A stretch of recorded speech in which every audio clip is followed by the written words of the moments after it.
Hi friends, Seenu மாயா சீரியலில் ஒரு அட்டகாசமான ப்ரொமோ பற்றி தான் இந்த வீடியோவில் பார்க்க போகிறோம். அதுக்கு முன்னாடி நம்ம சேனலை சப்ஸ்கிரைப் பண்ணாதவங்க கீழே இருக்கிற சப்ஸ்கிரைப் பட்டனை கிளிக் பண்ணிவிட்டு பக்கத்தில் இருக்கிற பெல் ஐக்கனையும் கிளிக் பண்ணிடுங்க. சரி, வாங்க வீடியோக்குள்ளே போகலாம். இங்கே பார்த்தோன்னா நம்ம கதிரோட ஃப்ரெண்டு ஒருத்தங்க கதிருக்கு ஃபோன் போட்டு, மச்சான் நான் தானே அவட ஃப்ரெண்டை தான் காதலிக்கிறேன்டா, ஆனால் வீட்டில் வந்து ரொம்ப எதிர்ப்பாக இருக்குது.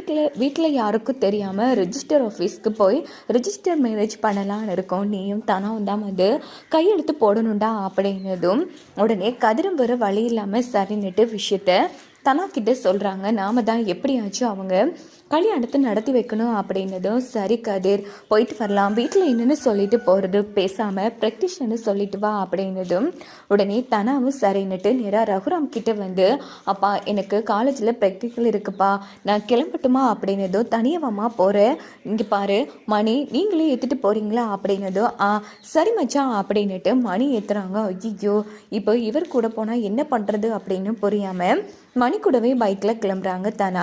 இந்த பக்கம் கதிர் கொஞ்சம் தூரம் போய் தனாவுக்காக வெயிட் பண்ணிட்டு இருக்காங்க.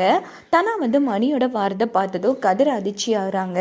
உடனே பின்னுக்கு திரும்பிக்கிறாங்க. அப்படின்னு பார்த்து நம்ம மணிக்கிட்ட வந்து வண்டியை நிப்பாட்டுங்க சித்தப்பா அப்படின்னதும் உடனே அந்த இடத்துல நம்ம நிப்பாட்டுங்க மாமா அப்படின்னதும் உடனே மணி வந்து, ஏமா என்ன ஆச்சு அப்படின்னு போது அது வந்து அப்படின்னுட்டு கையை காமிக்கிறாங்க. பார்த்தா கதிர், ஓஹோ கதிர் கூட போக போறியா, இதை என்கிட்ட சொல்கிறதுக்கு அவ்வளோ வெக்கமாமா, தாராளமா நீ போயிட்டு வா, நீங்கள் 2 பேரும் சந்தோஷமாக இருந்தாலே அது எங்களுக்கு போதும் அப்படின்னதும், ரொம்ப தேங்க்ஸ் மாமா அப்படின்னுட்டு நம்ம தனா வந்து சொல்லிட்டு, இந்த விஷயத்த அப்பா கிட்ட சொல்லிடாதீங்க அப்படின்னதும், ஐயோ அம்மா தாயே நீ வந்து மச்சாங்கிட்ட சொல்லிடாதம்மா, பிறகு அவர் எனக்கு சாட்டை கம்பு எடுத்துருவாரு அப்படின்னதும், சரி மாமா நான் கிளம்புறேன் அப்படின்னுட்டு தனா கதிர் கூட பைக்கில் கிளம்புறாங்க. ஸோ ரொம்ப சந்தோஷமாக 2 பேரும் கிளம்புறாங்க. இன்னொரு பக்கம் அதே ரெஜிஸ்டர் ஆஃபீஸில் தான் நம்ம கதிரோட ஃப்ரெண்டும் தனாவோட ஃப்ரெண்டும் மாலையும் கையுமா ரெடியாகி வெயிட் பண்ணிட்டு இருக்காங்க நம்ம தனா கதிர்க்காக. ஸோ இவங்க 2 பேரும் பைக்கில் போய் இறங்கிட்டு, சரி வாடா உள்ளே போகலாம் அப்படின்னு உள்ளே அழைச்சிட்டு போய் பேசிட்டு இருக்காங்க. அதே ஆஃபீஸ்க்கு தான் நம்ம லிங்கம் வராங்க. இவங்க 2 பேரும் இங்கே என்ன பண்ணிட்டு இருக்காங்க அப்படின்னு மறந்து நின்று பார்த்துட்டு இருக்காங்க. அப்போது நம்ம தானாவோட ஃப்ரெண்டு கதிரோட ஃப்ரெண்டு பேசிட்டு இருக்காங்க. டேய் உங்கள் 2 பேரையும் நம்பி தான் வந்திருக்கோம், அதனால நீங்கள் தான் அண்டா கையெழுத்து போட்டு நல்லபடியாக இந்த கல்யாணத்தை நடத்தி வைக்கணும் அப்படின்னதும், கவலைப்படாத மச்சான் அதான் நாங்கள் வந்துட்டோம்ல அப்படின்னு பேசிட்டு இருக்காங்க. ஓஹோ ரகுராமே இந்த ஊரில் நேர்மையான மனிதன், அப்படிப்பட்டவரோட பொண்ணு இப்படி ஒரு கேவலமான வேலையை பண்ணிட்டு இருக்கா, இது நமக்கு கிடைச்ச மிகப்பெரிய ஜாக்பாட் ஆச்சு அப்படின்னுட்டு உடனே லிங்கம் ஃபோன் போட்டு விஷயத்த புவனேஸ்வரி கிட்ட சொன்னதும், ஓஹோ அந்த மனுஷனோட பொண்ணா, சரி நான் பார்த்துக்கிறேன், நீங்கள் ஃபோனை வைங்க அப்படின்னுட்டு புவனேஸ்வரி என்ன பண்ணுறாங்கன்னா, நம்ம தனாவோட ஃப்ரெண்டு இருக்காங்க இல்லையா, அவங்களோட அப்பாவுக்கும் ஃபோன் போட்டு, என்னங்க இப்படி ஒரு பொண்ணை வளர்த்து வச்சுருக்கீங்க, அந்த ஊருக்கே பெரிய மனுஷன் அந்த ரகுராம், அவரோட பொண்ணு என்ன காரியம் பண்ணுறா தெரியுமா, உங்கள் பொண்ணு காதலிச்சவன் கூட சேர்த்து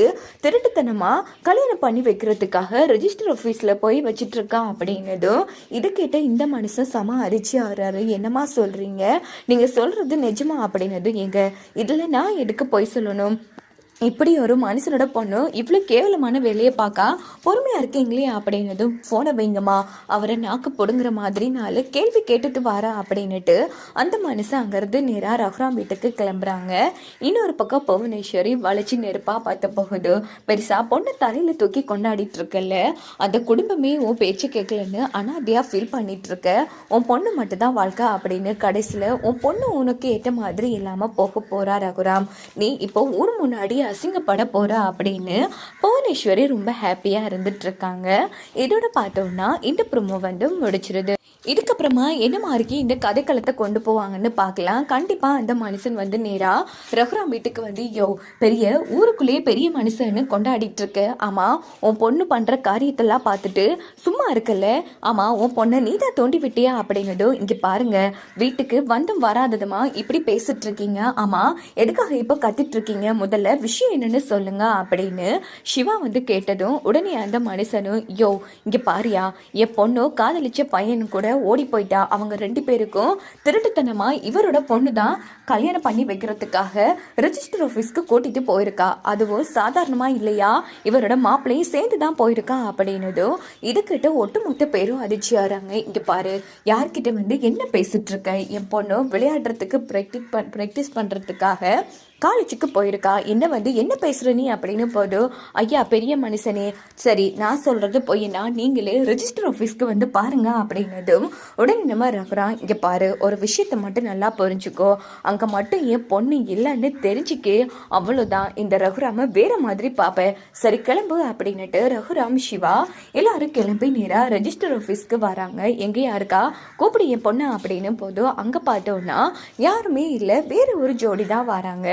இதை பார்த்து இந்த மனுஷன் அதிர்ச்சி ஆகிறாங்க. ஐயா அது வந்து அப்படின்னும் போது, ஐயா யார் சொல்லி இப்படி நான் வந்து பேசிட்டு இருக்கேன், இங்க பாரு, யார் என்ன சொன்னாலும் நம்பிக்கிட்டு இங்க வந்துடுவியா? அதான் என் பொண்ணு இல்லைல்ல, எவ்வளோ தைரியம் இருந்தா என் பொண்ணை பத்தி அசிங்கமா நீ பேசுவ, உன்னை சும்மா விட மாட்டேன் அப்படின்னுட்டு ரகுராம் கோவப்பட்டதும், அண்ணன் பொறுமையா இருந்தேன். யோ யார் இதெல்லாம் உனக்கு சொன்னா? ஆமா இந்த விஷயம் எப்படி உனக்கு தெரிஞ்சுக்கு அப்படின்னு போதும், இல்லைங்கய்யா புவனேஸ்வரி அம்மா தான் ஃபோன் போட்டு இப்படி சொன்னாங்க, அதான் எனக்கு என் பொண்ணு மேல இருக்கிற கோபத்துல உங்ககிட்ட வந்து கத்திட்டேன், நான் பண்ணது தப்பு தான், என்ன மன்னிச்சிருங்கய்யா. இங்க பாரு, சொன்னது புவனேஸ்வரி, போய் அவளை கிளி அப்படின்னுட்டு ரகுராமும் சிவாவும் அங்கிருந்து கிளம்பினதும் கண்டிப்பா அந்த மனுஷன் புவனேஸ்வரிக்கு ஃபோன் போட்டு, ஏமா சொல்றத ஒழுங்கா சொல்ல மாட்டியா? ஒரு தங்கமான ஐயாவை பார்த்து நான் போய் சந்தேகப்பட வேண்டியதாயிடுச்சு.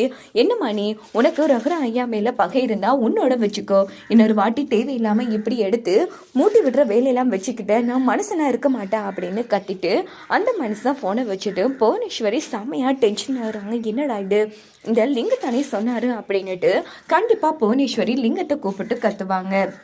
இன்னொரு பக்கம் பார்த்தோம்னா கண்டிப்பாக ஒரு ஃப்ளாஷ்பேக் மாதிரி காமிப்பாங்க. இந்த விஷயத்த நம்ம மாயா வந்து கதிர் தனாவுக்கு ஃபோன் போட்டு விளக்கத்தை சொல்லுவாங்க, இப்படி அந்த மனுஷன் வராரு அப்படின்னு. ஸோ இதனால இவங்க 4 பேரும் எஸ்கேப் ஆகலாம்.